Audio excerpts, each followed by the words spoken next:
I think 99% of what motivates me in life is just spite. I'm not saying it's healthy, so don't be like, oh my god, you're pushing toxicity. I'm not, no. It's not like I'm out here using my spite to like ruin people's lives and whatever. It's literally just like every time someone hurts me, I'm like, okay, I have to get more successful. I have to get hotter. I have to get richer. I have to achieve everything I want so that they get depressed realizing that they lost me. As long as I'm not doing anything bad or hurting anybody, I don't see the issue. There's something about someone doing you dirty that just makes you be like, I need to do better in life. Like, fuck you. I'm not gonna do anything to you. I'm just gonna better my life. So either one, you're jealous, or two, you're depressed that you missed out. So I've always said, once I'm over you forever, because I'm the type where I'm either psychotically obsessed with you or I want nothing to do with you. Never been one to like go back to someone. It's like, once I'm over you, you're dead to me. But lately, this one ex situationship of mine has like been on my mind. I don't know why, and I've had this random urge to like hit him up and talk to him. Y'all don't understand, that's very not like me. Would rather do anything else than to do that normally. Try to figure out why, because I'm like, what the fuck is going on? And I remembered Mercury is like hella in retrograde right now. Taylor Swift quote. So I was like, what are you not supposed to do during retrograde? And one, the first thing you're not supposed to do is you're not supposed to have uncomfortable conversations, because this is the time for like miscommunication. I've probably forced myself to have about 7 uncomfortable conversations in the past like 3 days. So my bad. So while I was reading about how like miscommunication, retrograde, blah, blah, blah, I also saw that it's like a time where you like reflect a lot. And because of that, you might feel like inclined to go back to like your ex, but don't do it. You were like thinking of hitting someone up. Do not. Mercury retrograde are great for self-reflection, but returning to past situations oh my god, I can't talk. Returning to past situationships or karmic partners may not be the way to get the healing you desire. Instead, journal or talk out your relationship thoughts with a trusted friend. Reflect on why these old connections are being addressed now. What do you still have to learn from them? With mine, I don't really know what there was to learn. He was gorgeous, and I think I just miss gorgeous men, because every single man I've seen on dating apps so far is ugly, not my type, and have no game, and I hate it here, and the dating world sucks, and even when I go to the bars, it's annoying. Ugh. The worst kind of person is someone who makes someone feel bad, dumb, or stupid for like being excited about something. Like, I don't think you should ever have to apologize for your excitement just because it's like, I don't know, just because something's cliche doesn't mean that it's not something that's awesome. I've kind of mentally accepted that I'm only ever gonna meet like a man in real life. I can't do this online shit, especially like DMs. Like back in the day, I actually could start a conversation and talk over DMs. Nope, not anymore. I got one of the ugliest DMs I've ever seen, and I don't want to be mean, but it just was like, what is this? No. This guy DMs me being like, hey, if you're not I have so many followers and I think I'm too cool and I'm definitely out of every guy's league type, you should give me a chance. How the fuck was I supposed to respond to that? He was like trying to humble me, but also trying to make me insecure so that I would want to respond, but that's just not how I am. I don't think I'm out of your league because I have followers. I think I'm out of your league because I'm funny, smart, creative, ambitious, phenomenal in every single way.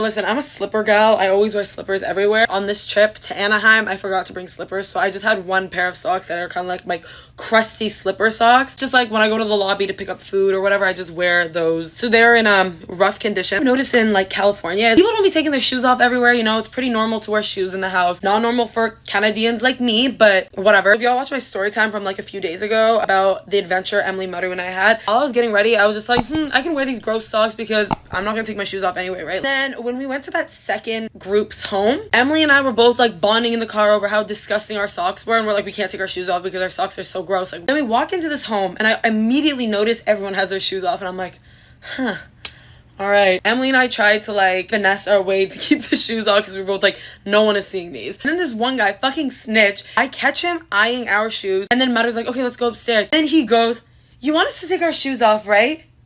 First of all, fuck you. Second of all, why'd you do that? Ems and I immediately look at each other and we're like, we gotta go. The guys kept asking her like, oh my god, why are they leaving? Like, what's going on? Like, she had to keep being like, it's a girl emergency. Girl emergency. Yeah, literally like 3 a.m. we pull up to this fucking Walgreens, buy some white Hanes ankle socks, and then we put our shoes back on and walk into this home with crisp matching socks. Once we were in the house, we noticed they kept looking at our feet. I don't know if it's because they had a foot fetish or because they noticed the crisp white socks, but my first time flying business class, and here's a haul of the things that come in being business class. I'm in this really big, nice, roomy, isolated seat next to this weirdo who keeps staring at me, and I don't. Who are you, bro? Hello? Love, a pillow, headphones. Ladies and gentlemen, forward entry door is now closed. Sheets and a blanket, I assume. Slippers, and if you know me, you know I'm obsessed with slippers, and I constantly collect slippers. Amenity bag of some sort. Is it fun stuff inside? Ooh. So inside this little bag, it is socks. Love socks. An eye sleeping mask. Hand cream. Very bougie, very fun. My hands get very dry. Dental kit. What even is a dental kit? Oh, okay. Very long flight ahead of us. Spencer, are you ready? I'm excited. Are you nervous? Terrified. It's about 6 hours in. I woke up from my nap. Spencer just woke up from her nap. Eating good, for real. That looks so delicious. We got cheese, we got fruit, we got drink salad bread. They had like popcorn, nut assortments, a Kit Kat. Best part about it, it's a Canadian Kit Kat. So I have this theory, okay? It's something I've been thinking about a lot lately because I keep crying. I don't know what's going on. Actually, I do know what's going on. I got my period.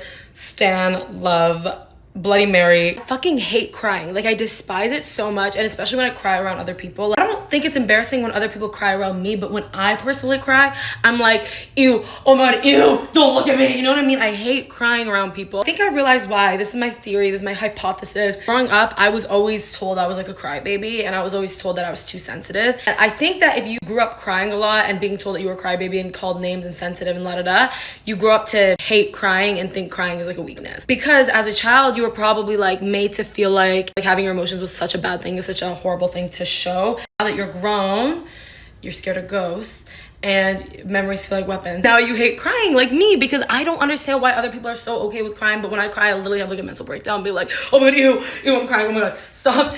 I get so mad because I was made to be a villain and made to feel like crying is the worst thing on earth. That's my theory, and I feel like I'm correct. When you let yourself have a few days of being like crusty and gross, and then you're like, wait, I need to feel pretty again. So you get all dressed up to prove to yourself that you're still pretty. That's me right now. So tell me I'm pretty or I'll cry and throw up. You know what I think is an underrated hot thing? Tan lines. I'm tooting my own horn here. I love this, okay? I see some people talking about like, oh my god, that's so embarrassing. Look at her tan lines. Does it look like I give a fuck? I show these bitches off on purpose. I'm purposely wearing low-cut tops and tops that will show these lines because I think they're that cute, okay? I think tan lines are so hot. I don't know why. I love them. I love looking at my naked body when I have tan lines.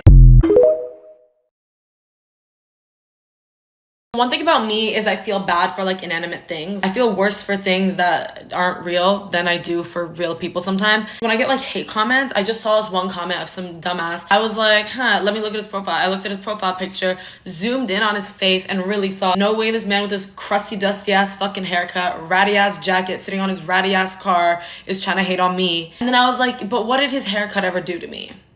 You know, what did his car ever do to me? His poor car was just made and exists, and now I'm hating on it. That's mean. I can't do it.